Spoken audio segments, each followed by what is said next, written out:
Okay, so now we're going to talk about inserting a chart.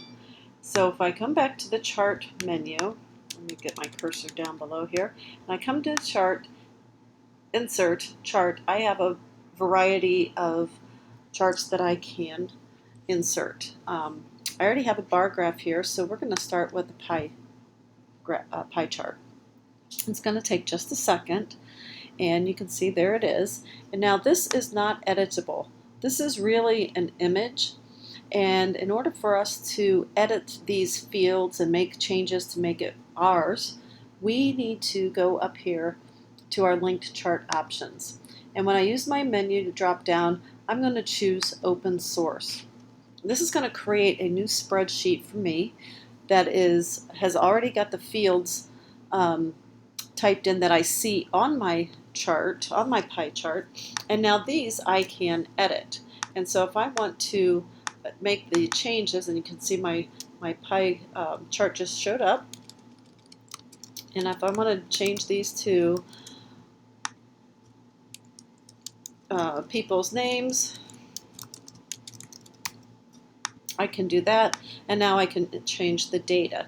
I can even continue to add other names here, and as soon as I add some points in there, you can see it's all been taken care of for me. Now, I was working on a doc, so let's go back to that doc. Here it's in its original state, but notice now I have update as an option. And when I hit update, all the information that I just added from the spreadsheet is now available to me. So within my chart, I have some options.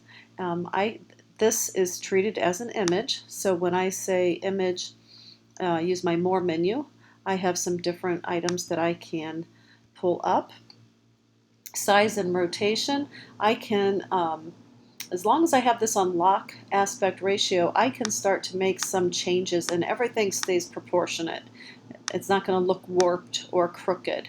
I can actually rotate if I wanted to make this tilted down for whatever reason. I can do that. I can bring it back to 0. I could rotate it if I wanted it to go a different direction. I can collapse this menu, and now I can look at my text wrapping options. I can keep it in line with text so that I can type all the way around it. I like the idea of wrapping the text. That way I can also drag from the corner and shrink and keep everything proportionate this way, and then I can type around it. The other thing, as long as I have my chart surrounded, I can also add a border to it, and I can change the border color if I need to, and that makes it look prettier.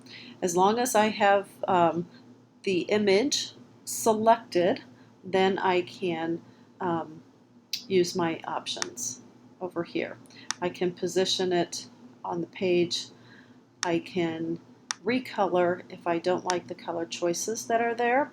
I happen to like what I see, so I'm not going to really select them, but I could select and go with a more monochromatic scheme if I would like. And then I can make some adjustments to make it more transparent or brighten it up, make it a little less bright, etc. I like it the way it was, so I hit reset. Okay, so those are your options for the image options themselves. And once again, with the charts, we have a variety of charts to choose from. We can edit the data from a spreadsheet, and we can also start with a spreadsheet and bring the chart in from there.